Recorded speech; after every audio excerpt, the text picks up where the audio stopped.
जी अस्सलाम वालेकुम। अब ये देखें जी, बात सही है। इसके ऊपर देखो डेकोरेशन, जितनी लाइटें थी तमाम लाइटें इसने फ्रंट पे लगा दी, साइडों पे लगा दी हैं। अब नीचे लाइटें, इन लाइटों का मकसद नहीं है इस गाड़ी के ऊपर।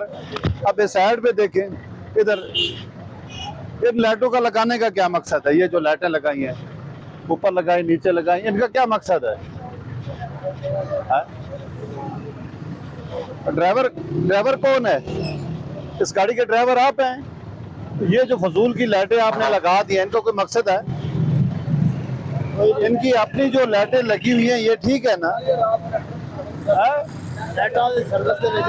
नहीं, लाइटों की सर्विस है। ये साइड देखें आप, तो पता नहीं लग रहा, किस चीज का पता नहीं लगता। ये देखो इतनी लाइटें आप टायरों के साथ ऊपर, बाकी गाड़ियों पे क्यों नहीं लगी हुई? सिर्फ आपने ही गाड़ी के ऊपर फ्रंट पे, साइडों पे, बैक, तमाम लाइटें लगा दी।